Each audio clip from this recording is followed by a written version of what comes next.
When I was growing up, my family ate a lot of beef. I'm not talking about a little bit, I'm talking about a lot. My mother would make incredible dishes like brisket, pot roast. She used ground meat for a ton of recipes. Well, as a Texan, it's probably no surprise that I adore beef. I mean, beef is to a Texan as cheese is to someone from Wisconsin. You can go for inexpensive cuts of meat, provided you know what to do with them, and what's even as important to that is what not to do with them. For my recipe, I'm doing skirt steak fajitas. I love cooking this for a summer barbecue, serve some margaritas. It's a fantastic recipe for a crowd. Tequila is what gives it a little extra zip.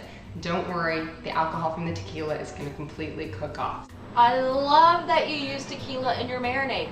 Why have I never thought of that? Oh my gosh, you know, I always use lime juice. I'm definitely going to be trying that next time. But I want to suggest that you leave a little bit of tequila out for me, so when I come over I can have a shot or two. My favorite beef on a budget recipe is grilled flank steak with chimichurri sauce. For me, it conjures up ideas of eating in Europe or being at a bistro. Well, that's just me because I like to pretend I'm fancy. But try it. You're not going to see it everywhere, and it's very different. But it's very, very, very easy to prepare, and it's not expensive. I went on vacation to Argentina a few years ago, and I fell in love with chimichurri on steak. Go Matt, let's dance, let's dance. Let's do the steak dance. Hey! I think a misconception is that if it's tough, it's not flavorful, and that's not true at all. You look at the undersides like a flank or skirt steak, and when those are done properly, they're packed with flavor and they're not expensive. Matt, I so agree with you. Tenderness does not equate flavor at all. Look at a filet mignon, one of the most tender and most expensive cuts of steak that there is. Zero flavor. Give me a skirt steak or a hanger steak any day. Now, my favorite inexpensive cut of beef is the brisket. Now, there are several different methods that you can use to transform brisket from shoe leather into butter, but I discovered this one method. I like to call it my coffee rubbed brisket.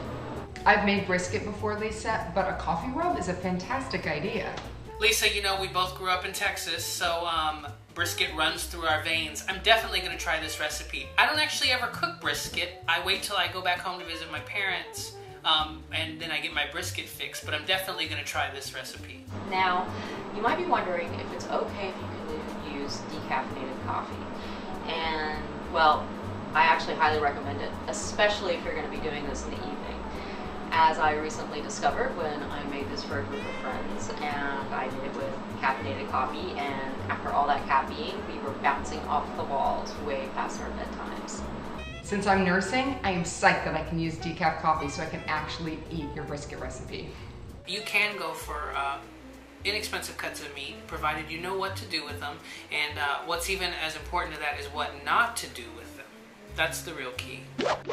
I'll show you how to make these recipes and more at goodbite.com.